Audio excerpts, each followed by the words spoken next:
Terry Taylor, and on behalf of the Teaching Commons, welcome to the Teaching Information Literacy Workshop. I'm particularly excited about this workshop because it ties in nicely time-wise with the university's strategic direction, which you'll be hearing more about in a little bit.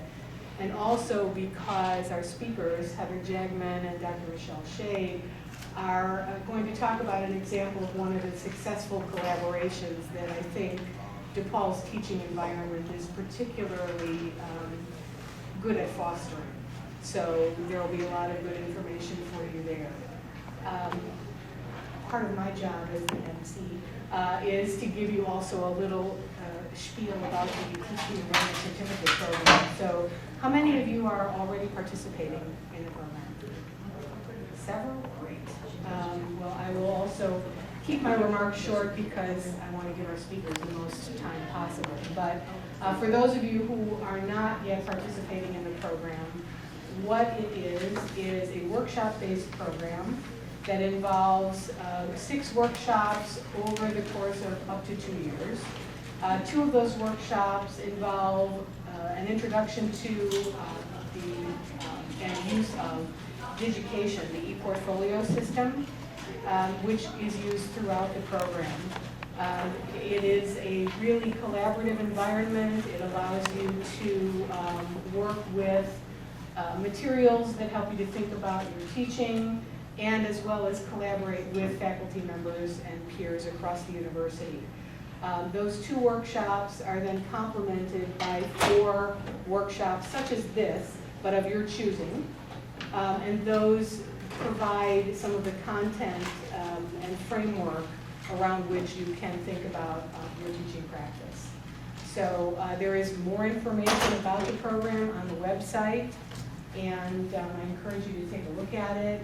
There's a lot of good content being offered and a lot of great opportunities to learn from each other.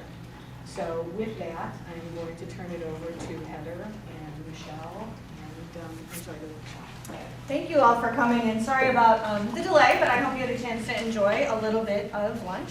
And before we, before we get started, I think it'd be really good if we could just go around the room and just let us know your name and your department. So, I'm Kurt Hansen. I'm History of Art and Architecture. Grace Levin, Department of Management. Bill Fehrenbach, I'm in the English Department. Terry Taylor, Library. Elizabeth Rossman, Office for Teaching, Learning, and Assessment. Nora Murphy, College of Education. Sarah Connolly, Health Science. Jose Soto from CDM. Anna Gladson, Psychology. Mike Stern, School of Music. Harry Zern from Philosophy.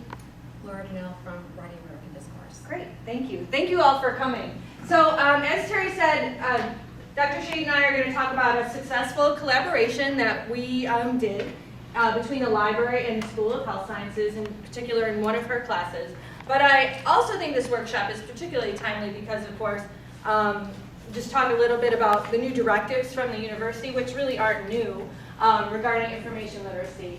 And as the slide says, I'm coordinator of library instruction here at DePaul University Libraries. I've been here for about 11 years, but my entire career has really been about connecting people with information, helping them turn it into knowledge, we hope, and then teaching them how to do that, because I think that is so empowering and such a big part of what we do here at DePaul as educators.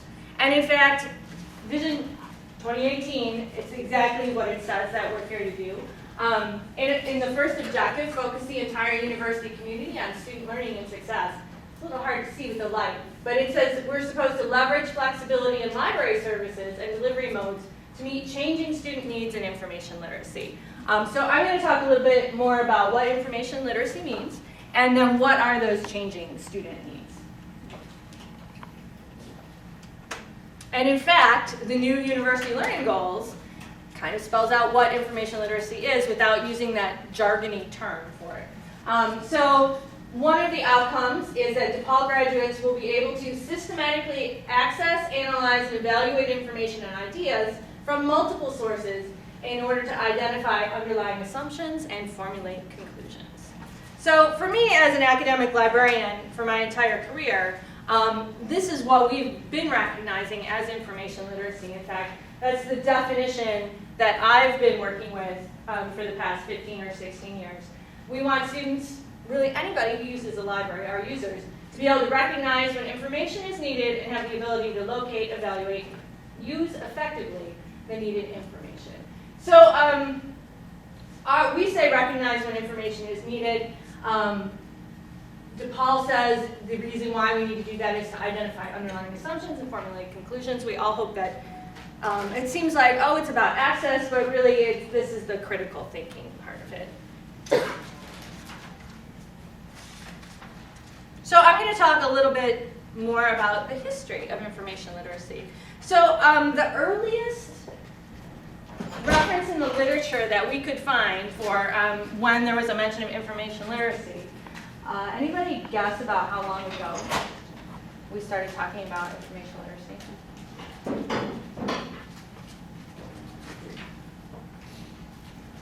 Long before we called it such. Yeah, well, yeah, exactly. So this was the first reference that he called people either information literates or information illiterates. And this guy's not even a librarian. He was the president of the Information Literacy or Information Industry Association, and this is from 1974. So Paul Zerkowski had a vision, and he said that the Department of Museum and Library Services, which was a government organization, he said that they should work towards making sure we have 100% information literacy in this country by 1984. So that didn't happen. And of course there's a lot of marketers and maybe media that maybe we don't want people to be 100% information literate. Maybe that's the cynic in me thinking about that.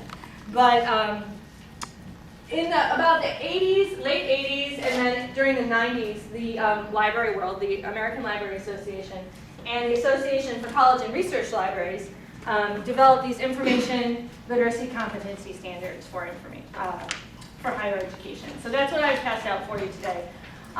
These are from 2000, and they updated them over the years, but this is the most recent working edition. So this can be something that you can refer to during the activity portion of this presentation, or just to take back with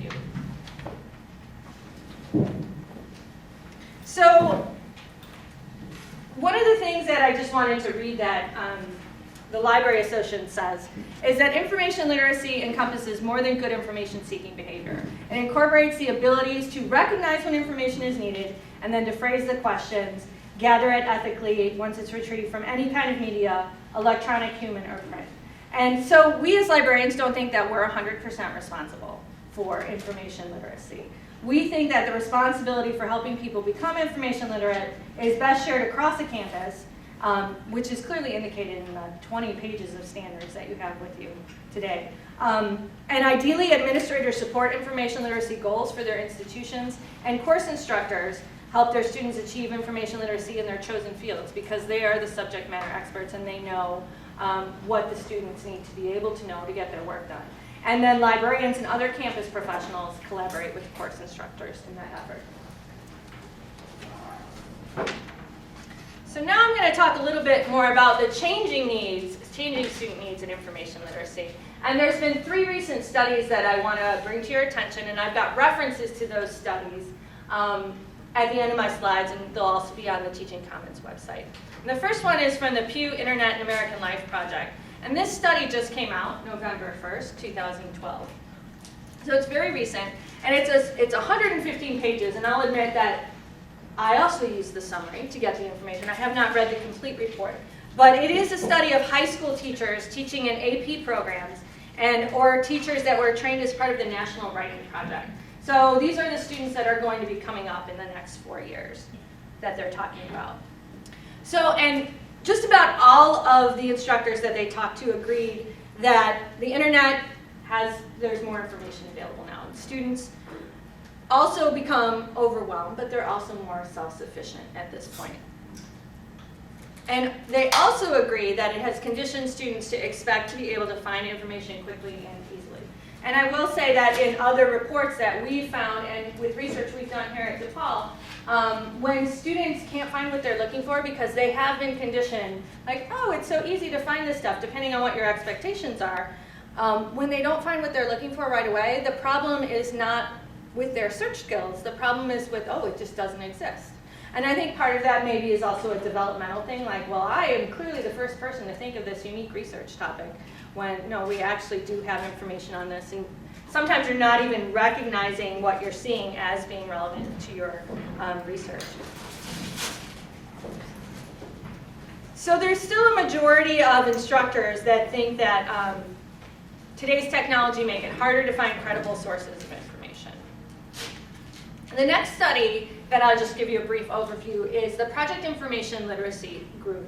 And this began as a project out of the University of Washington's iSchool, which is their research, library, and information science program. But it now lives at Harvard at the Berkman Center for Internet and Society. So this is a study of over, it's an active study. There's 200 universities and colleges and community colleges that are participating across the country. And they're doing ethnographic research where they're interviewing students, they're interviewing faculty. And in this case, they interviewed employers as well. So they talked to people who had recently graduated college and said, well, how's it going in the workplace? How are your research skills? And they also talked to the employers and said, well, how do you think these graduates are doing? And this is only a 38-page report, and I thought it was pretty engaging and interesting to read. So they did say that most of the college hires thought that they were supposed to just deliver the quickest answer they could. And they would do that. They would use Google, enter a few keywords, and they'd say, oh, okay, I'm done. So they thought, the students really thought that they were being hired and valued for their speed and their agility with, these new high-tech tools. And the employer said that, yeah, this is kind of surprising that they would do this. And also, they didn't seem to have the kinds of skills to do deeper reading, or pick up a phone, or talk to their colleagues. That was something that was really interesting. They're like, yeah, sometimes it's a lot quicker and more accurate to just talk to the person in the cubicle next to you who's already done this before, and then proceed before you just turn something in from Google. And it reminded me of a story I had heard at a library instruction conference that Rick Kogan, who's a journalist for the Chicago Tribune, talked about how he was reading through the Tribune and he found this article on the Hotel Intercontinental and their famous pool. And the person who had written the article gave the wrong floor. He's like, well, so he called him up. He's like, well, where did you get this information? He said, oh, I just looked it up. It's in Wikipedia. I found it online. And he said, we're next door to the Hotel Intercontinental. And the pool is, you could have gone and checked. So it's just like, people really think that they're being valued for their speed. I mean, you could also say that maybe they're getting lazier, but I mean, I don't think people want to do things the most efficient way, and they think if it's accurate, why not give it a try? And employers also valued from this report how they wanted students to be able to retrieve information from a variety of formats and be able to find patterns and make connections and do deeper research. And there was a lot of references to, students need to be able to work together and work in teams and really concentrate on the types of things that they're reading. And finally, the third project that kind of connects all of these together for us is the ARIEL project. And this is the ethnographic research in Illinois academic libraries, and DePaul librarians were a part of this. There are 25 librarians from around the state. DePaul, UIC, Northeastern were the schools in the northern part of the state, and UIS, U of I Springfield, and then also Illinois Wesleyan. So we all looked at our students, we interviewed them, we interviewed faculty, and we interviewed librarians, because we were really interested in what happens in between when students get an assignment and then turn it in. We know the assignment, but what do they actually do? So it's kind of a black box for us.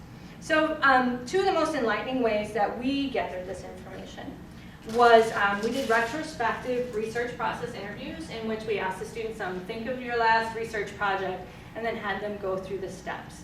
That was good, but it was also, it's always problematic when you're asking people to remember what they did. And of course, sometimes they want to try to impress the researchers, especially if one of the researchers was a librarian learning how to do ethnographic research. they don't want to sound dumb in front of a librarian, and you're like, oh, you just made it worse when you would listen to some of this information. So that was one way we did that. We interviewed a number of students that way, but we also had our anthropologists walk around the library and kind of catch students in the wild doing the research. And she would ask them, do you mind if I film you? And we had releases, and we went through IRB, which is, of course, why I can talk about all this today. And there's a book that came out of this project, and also some articles in Inside Higher Ed, which we've got references to. And then we as librarians would get together and watch these videos and take notes and try to figure out what students were doing and what they weren't doing and what they knew and what they didn't know, and maybe try to solve some of the, or rebuild these information gaps for them. It won't surprise you to learn that students are very highly dependent on Google. They're very heavy Google users. All search boxes on any website are expected to work like a Google website, which is of course problematic for a library website because our tools were built way before Google with a lot less money. And so they don't work like Google. More and more we have other tools like Google Scholar that we work with in the library, but not the same kind of thing. But we also found that many students put a lot of time and great effort into their search for sources. So that is good news. It's not just that they're being lazy, but they just don't know how to do it effectively. We watched one student use the catalog. She was looking for a book on Chicago jazz. It was a Chicago Quarter assignment. And we saw on the video screen, the first book was Hot Jazz, Cool Nights, and it was about some part of Chicago, but it didn't have Chicago in the title. She didn't look at any other information, and she just breezed right by it, and she was on like the 5th page of results. And our anthropologist asked her, she said, oh, when would you ask for help? At what point? Like, how long have you been at this? She said, oh, half an hour. Like, a half an hour to search through titles in the library catalog? It just kind of broke our heart. And she said, well, when would you ask for help? And the student said, oh, my professor told me we have to do our own work. Which, of course, to you guys probably means this is not a group project, but they just took that very literally, not even knowing that, asking a librarian is not cheating. But then we also found when we asked them what librarians do and who they are, they didn't really know that either, so maybe it wouldn't have occurred to her. So we realized that we have some marketing and work to do in being able to connect with students.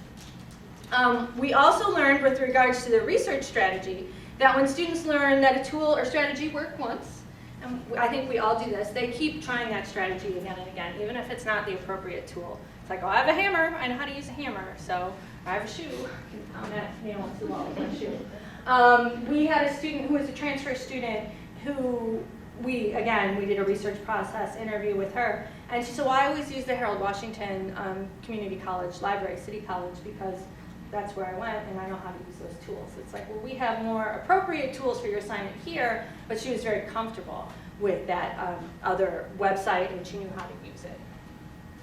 So part of what we do now is we just make students start using things, and because once you get into it and start doing it, you feel a little bit better and you just keep trying. Another thing that we found is that when students hit an obstacle, and I mentioned this earlier with the other study, is they just assume the problem was with the library doesn't have this resource, and so they'll just choose a new topic. They just have, because they grew up with Google and it seemed to work for them, they have a lot of confidence in their searching skills. Whether or not that's founded in many cases is a problem. We also, one of our videos, we saw a student looking for lesbian and Latina health resources. And she's like, there's nothing on this topic, so I know I'm going to have to go out and borrow books from other libraries and order things from interlibrary loan, when we had plenty of databases and resources. And she was somebody that we interviewed, and we were able, after the interview was over, like, oh no, let me show you where all these things are. And she was really happy. So we did find, and that's the good news, that when students did work with the library or they had library instruction, they thought this was just the greatest thing. They're like, oh, this really saved me a lot of time. They think everybody should have library instruction. So the other thing that we found is that students really take what you say literally. And that example is, I can't ask for help. My student said we need to do this on my own. And another student said that if their professor had told them that they had to come to the library, they would have just used internet resources. So by requiring the kinds of resources that we have, students will use them. So you can just up the quality of the citations in your papers and hopefully up the quality of the papers just by those simple requirements. Or just saying you need to talk to a librarian. So one of the things we do here at DePaul is we take a programmatic approach to information literacy in the library. And so what we've tried to do is identify key places in the curriculum where we can reach the most students at the most valuable time in their careers. And one of the places that we know all first-year students have to take is Chicago Porter classes. So we've got a section of the academic skills portion of the class that's delivered by the student mentor with a library assignment. So we designed a library assignment that is supposed to get the students in the library. They find a book or a video game. We just wanted to physically get the students in the library, get themselves over their fear of place and fear of using these tools at a very low stakes task. Just get them in there. And then together with the Writing Center, because we were able to work with all these other groups, have them do a reflection paper. And so we didn't tell them how they should find this book. We just said, just find something you're interested in. If you're not interested in anything, think of a class you're taking that it might be relevant for. And it was really great to read through the reflections on this assignment because they said, oh, this came at a great time. I did need to find a resource for another class. I looked up the book. I found it in the library catalog, sent some students. Other students just wandered around the library, even though we told them to use the library catalog. We didn't define what that was. So it was interesting, like, do they not know what a library catalog is, or did they just not follow directions? That's another question. Probably could be a little bit of both. But a number of students, and it was just really amazing for me to see that, they said, I'm really glad somebody made me do this assignment. How often do you read that? So it was really a nice thing to see. So we hope that can continue because it's a really great place to lay a foundation for skills because you can't teach everything in every class. But another place we address these academic, these information literacy skills are in the WRD 104 classes. And if students don't take WRD 104, they're usually in Honors 100. And then also in the School for New Learning program, we are in the foundations classes. And this is where they learn how to find things in our online databases, and then also how to evaluate what you find. And we know all of these classes actually have an online component that's graded one-on-one by a librarian. So we know that students leave these classes being able to come up with a research question, decide on what keywords might help them find articles on this research question, and then find 2 articles. And the librarians actually grade this and make suggestions saying, you know, that the big house is not going to work. You might want to use prisons. That's actually an example from one of those. I'm like, yeah, no, academic journals aren't going to call it. I mean, they're coming up with synonyms, and it's a new thing for a lot of people to come up with keywords like that. We've also seen every synonym possible for marijuana. Yes? How do we get to partner up with you on that type of Well, it's really thanks to Terry Taylor and Paula Dempsey, my predecessors in this position. We are fully integrated in WRD 104. So all of those classes, it's one of the directives of that program that there is a library visit and there is an online workshop. What if it's a psychology course? Okay, so that is actually the next step. We have discipline-specific instruction. So, and each librarian is assigned a liaison area. I'm the liaison to biology and also the theater school, which is a combination that always people are like, oh, that's interesting. But I probably took more biology classes than your average English major. And then also, we've got somebody in the theater school who's looking at magic and Harry Houdini. And so there's all this neurobiology and sleight of hand and magic. So I thought, oh, all right, so this is starting to make a little more sense.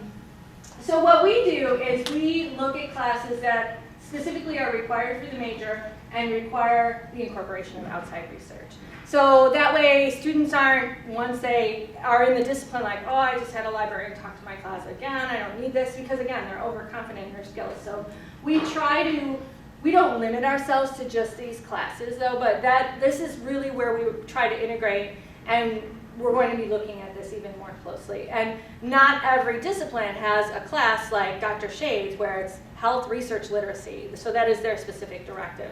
So sometimes it's taught throughout the discipline in different classes, and you don't always have to give up a 90-minute class period for a library presentation. Sometimes we can pop in for 10, 15 minutes and show them specifically, here's how you use, here's PsycInfo, it exists, and here's how you search it. So we can do that. We can also build online resource tools called research guides that are specific to different classes. Or one of the things that when Michele and I work together, we have a room in the library. We've been calling it our experimental instruction classroom, but we've got large format laptops so students can work together in teams and do problem solving activities. So by doing these activities, rather than a librarian doing a demo, here's what you click on, we have them just try it, and then we walk around and coach them and say, oh, did that work? Try these keywords instead and see what happens. But we'll talk a little bit more about that later in the presentation. Actually, are there any other questions for me before we move on to Michele? And you may think of some more later. But does that help? I was actually specifically thinking if I can get partner up with a librarian and help me. I do present this in class. Mm-hmm. I think we do go to PsycInfo. Uh-huh. But it would be interesting for me to get my students to communicate with the librarian, propose a research question, because they do have to have a research guide for a research question, Uh-huh. and they do have to find at least one, generally 2 articles, Mm-hmm. for a presentation or a paper. And so it would be nice for them to be connected, because I can tell them the same thing, Right. which I do, And please continue to. but they say that, but that keeps them out of the library, because most of the stuff that they find is online. Right. Because Right. nowadays, you could just download an article. Right. Right. You Well, don't even have to set which it. we've made available. Right. Which, thank you, but and that helps with a lot of research. But at the same time, I do want them to understand that the library does exist and there are Right. things. So I was wondering if who would I talk to Mhm. specifically? Right. There's a couple of people. I mean, your library liaison, and I can show you where to find that Yes, person. yeah, I didn't even know we had one, so it's Okay. Let me let's pull this up. Make sure that we can do this. And the other thing to keep in mind is we understand that you teach this too. I mean, you are the subject experts and you know what journals are the key journals in your field. Some of us do have second master's degrees and PhDs in various subject disciplines as librarians, but not all of us do, so we rely on you. And so part of it could be that we can sit down with just you and make sure that you know what the latest tools and resources are, because you never know when we're going to change this website. And sometimes we don't, like, we purchase many of our things from outside vendors because we don't create PsycInfo, we purchase it. And sometimes we know a few weeks in advance that they're going to change what the interface looks like. So we can keep you informed of those things. So we've got a web page here called Information for Faculty, where we go over these kinds of things. So some information about WorldCat Local. And under teaching support, we talk about course reserves. There's me doing library instruction. And then contact a subject specialist. So we don't call them liaisons on this tab, but we do list who your subject specialists are. So we can go to psychology. And there's other shortcuts to these web parts of the website. But my colleague Sue Schultz, she's based at the Loop, but she can move between campuses, or really any other librarian could come and talk to your class. Or if you wanted to suggest to your students that they meet with a librarian, we would definitely want to know that in advance, because the students start scheduling appointments and there's only 7 of us or something like that. It might be kind of tricky. Or if it's just requiring them to stop by the reference desk without an appointment. So we do drop-in type stuff where people just walk up, ask us a few questions, and we can show them really quickly. So not everything requires a 20-minute, 45-minute appointment with a librarian, although we are very happy to do that. But for a class of like 30 students, that might be. If everybody did that, well, we'd have to put in a Shrek request for more librarians, which would be not the worst thing in the world, but probably wouldn't happen as quickly as we would need it to happen. Yes? I honestly haven't read the study, so I'm wondering if they offer any suggestions or advice on how to put more of the onus or the responsibility on the students. I'm happy that like we have all these resources, but at some points in time, I really just want them to sort of use their common sense and troubleshoot. Like if you type in lesbian Latina and you don't find anything, like when is your brain going to tell you to change Latina to Hispanic or lesbian to gay and to Exactly. keep trying keywords? I don't want to be the person that has to tell them how to think. They're over 18, they're adults. Yeah. Well, I mean, part of that is the way we've scaffolded the program. We hope they start to learn that in WRD 104, but we know that not all students go through their programs that way, in a very linear fashion. And of course, transfer students. We don't get those students either, but with our programmatic approach.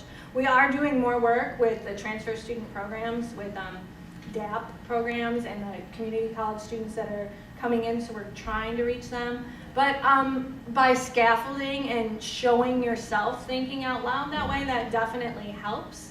They're just not used to doing that. I mean, part of it is Google does that for you behind the scenes and does such a good job that it does, it kind of short circuits that process. Like if you type that in, Google knows that enough people who type in lesbian might also be searching for the word gay, so that stuff is also going to come up. There's these algorithms that run behind the scenes, but in library databases they don't do that. They're very literal. Another assignment you might do is to have them search Wikipedia on their topic.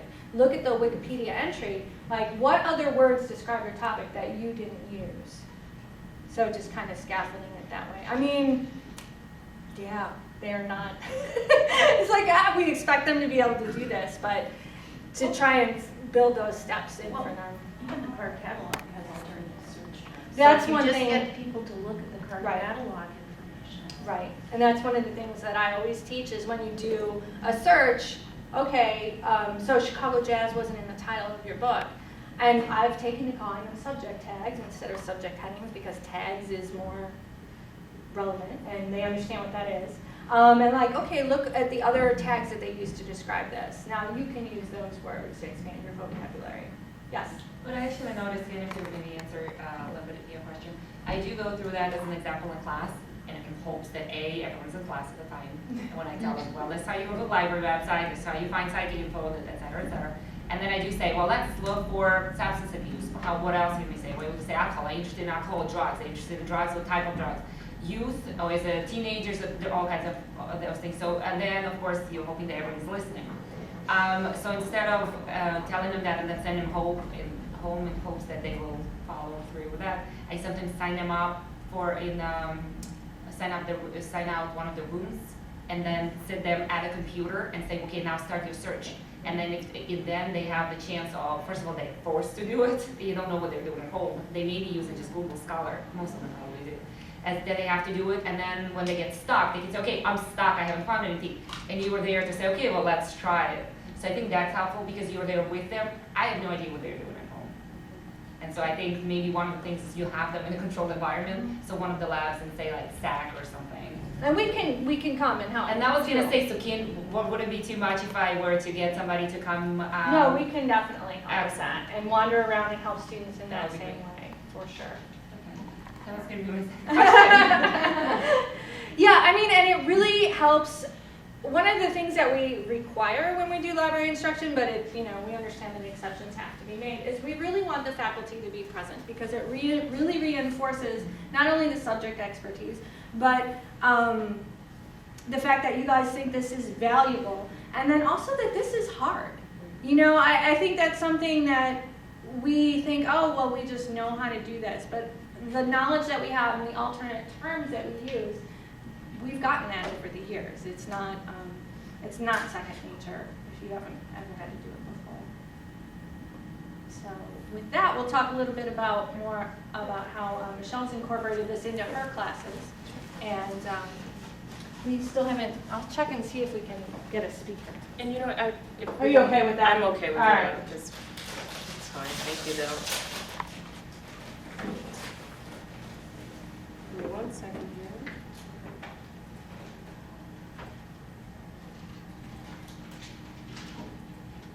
All right. So So thanks so much for joining us today. My name is Michele Shade. I'm a visiting assistant professor in the new Health Sciences department.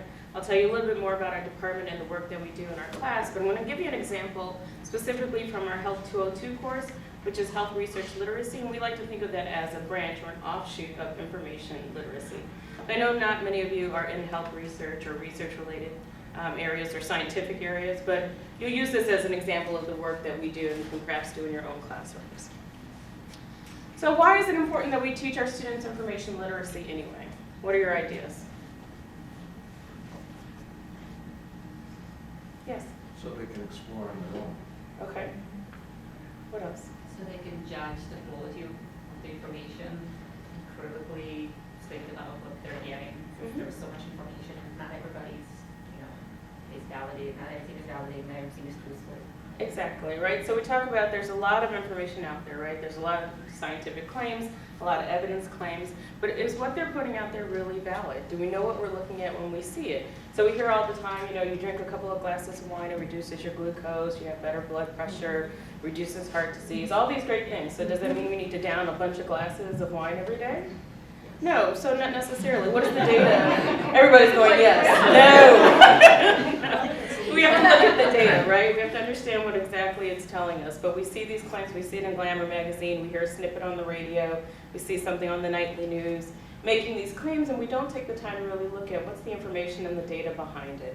And so for health research literacy, we try to teach our students to go beyond what they generally see in the public. So we're not only teaching them academic skills, many of our students will go on to another level or advanced degree or graduate school or certification, but we also want them to be savvy consumers. So we want them to have the skills to also be better parts of the public. So this was going to be a hilarious little video that I was going to play for you that we don't have sound today. So you're going to get a copy of all of our slides. Please feel free to take a look at this particular video. The first 5 minutes is all I was going to show, but it's a 15-minute long TED Talk, and it's really quite interesting. He focuses on making sure that we don't just rely on the fact that people say it was, it came from scientific data or that we found this evidence. It encourages people also to look beyond authority. So he talks about just because someone says, I have a doctorate in this, doesn't necessarily mean that the science is sound, or the fact that they say I came from Harvard. I hear that from my students all the time. Well, the study came from Harvard. Okay, so helping them to learn to move beyond just those authority and the word scientific and evidence.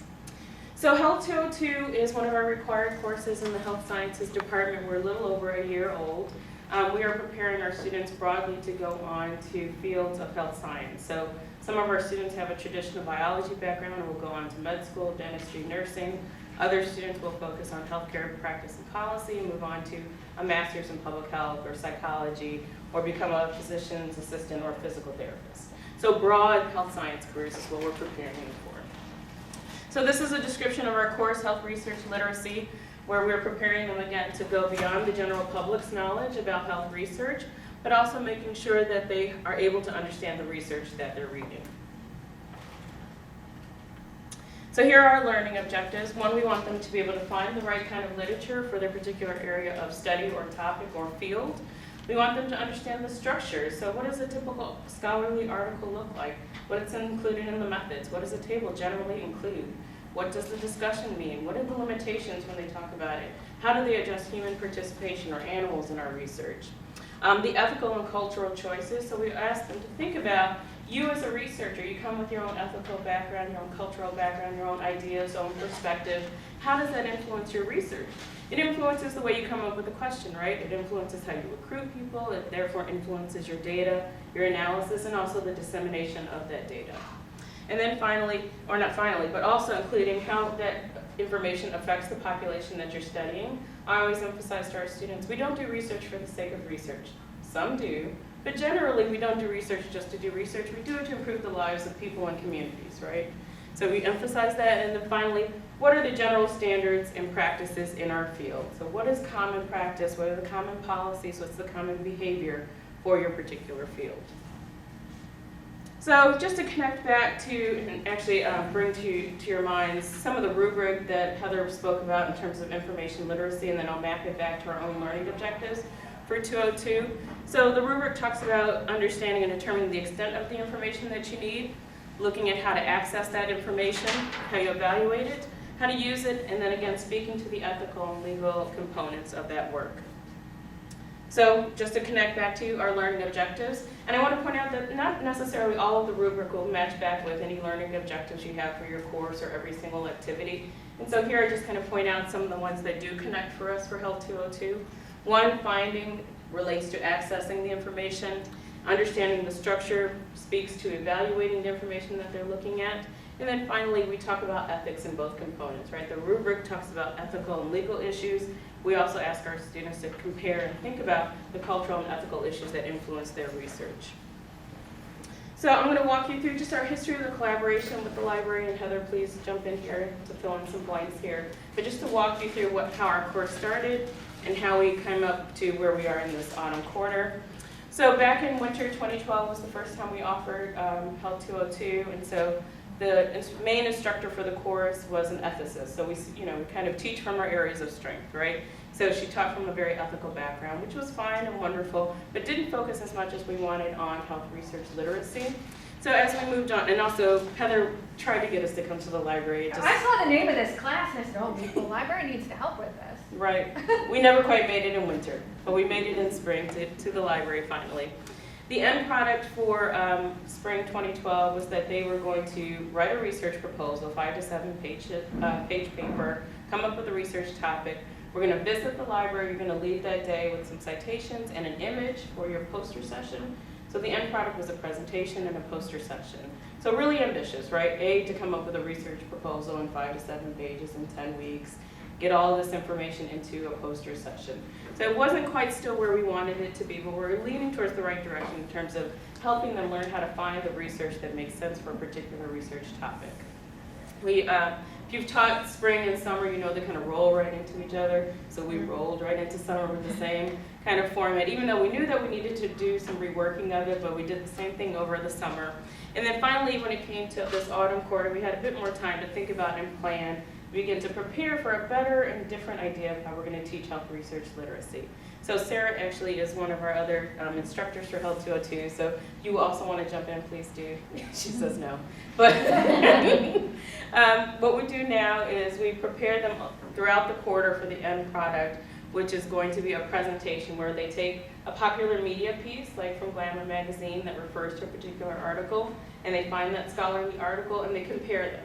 So what does this Glamour magazine say about this particular issue? Then look at the data. Is that really what the article says? And I'll show you some examples of that. Okay, so here's the first example. Happiness is a warm latte. Women who drink 2 or 3 cups of coffee a day were 15% less likely to develop depression than those who drink 1 cup or less. A study in Archives of Internal Medicine found. So does that mean we're supposed to start drinking a whole bunch of coffee? We don't know, right? We have to look at the data. Just reading this doesn't necessarily tell us enough. So we find the actual research article. We look at the tables. So how many of you initially could just probably interpret that table? Okay. Besides the other instructor. I can see it's hard to see. it. You can see it, yeah. So it's a little hard to read. I'll tell you why I asked that in just a second. So this other example is from just Yahoo News. Working mothers are healthier. So if you're a working mom, you're probably going, how's that? So you look at Journal of Family Psychology as the article, or as the journal they refer to. We find the actual scholarly piece. We look at this data. You can see those numbers better. Who can do it now? Okay, you could. Psychology. Oh, great. Fantastic. I only ask that because, some of us, really this would be our area of focus, and we think we're really prepared to interpret these tables. But think about our students. How well prepared are they to interpret it? So I bring it up to say it's a work in progress, right? So just this week they did their presentations for us. Finding the popular media piece, easy. Finding the actual journal article, really easy. Interpreting the very sometimes complicated data behind it, a little bit more difficult. And it's not a quantitative course, and so we only have so much time to teach them some of those skills, but they don't necessarily have all of them to be able to interpret it.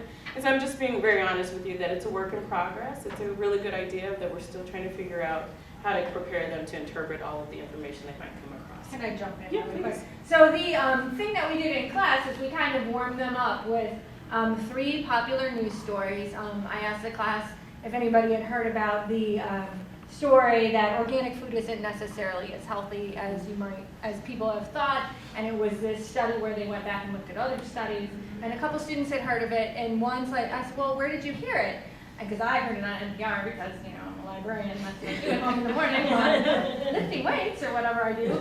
And they're like, oh, my mom emailed it to me and thought I might be interested. And it's really interesting because they're not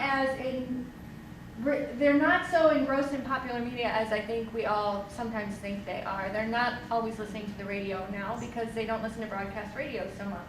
They're not getting a daily newspaper.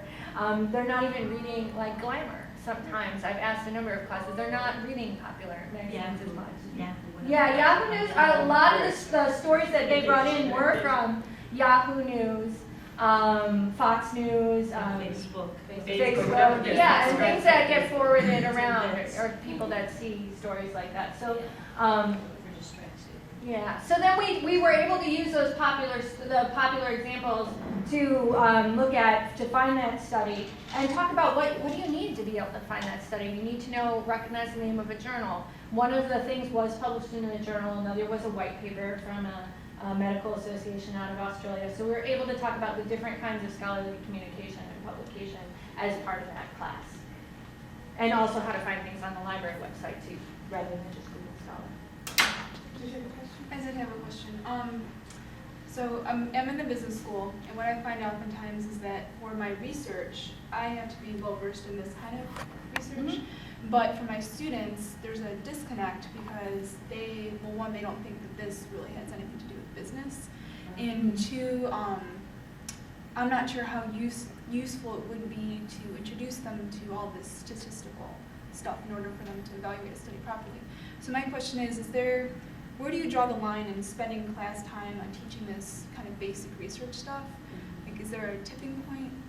Well, it's your class. That is the focus of her class, but it's not for every class, right? I know it's not for every class, but if you want your student to be able to evaluate a claim they get from Yahoo News, I mean, what's the tipping point when you should get into the But they look at the discussion section and results. They don't have to look at the in the Yeah, table. yeah, exactly. They can, read it. So it's the same thing, only summarized in words. And I don't expect my students to understand this. I expect them to be able to read the article and see what the author said about it. And most of it is said in the discussion section. So they would say, so we found that these mothers, this type of mother is doing better compared to this type of mother. I don't expect them in psychology, even though some of them will, they're required to take stats, they're required to take some of the 2 types of stats. They should not know that. This is graduate level to understand like that. You probably have to be in graduate school.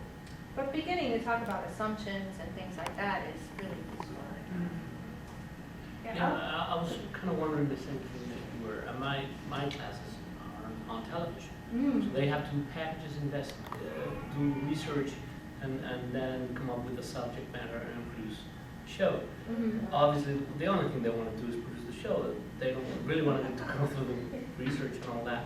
But I do find myself asking, how much should I invest in teaching them how to do the research? And it should be a lot, I agree, but not as much that I take away from the others. Right, because I think in disciplines like psychology or the health sciences, in their future careers, it will be important to do this for communication or for management, not so much. So I think that's where my question is going. Yeah. Sarah. I mean, I am in the sciences, so I do have a different perspective, but I would almost encourage to not just skip to the discussion, because one of my goals in the course is to make the students feel that they have full access to this information and they don't have to be afraid of it, and they have the right to go look at this figure and try and figure it out. Like I tell them, if it's above 1, it means it's a positive association or whatever. I try to give them the basics to understand it. I don't ask them to understand the confidence intervals or anything, but I want them to get in there. I don't want them, because when I was a student, read the intro, read the discussion, skip the rest of that stuff. Now I have all I need to know to write my little paper and pretend like I understood the paper.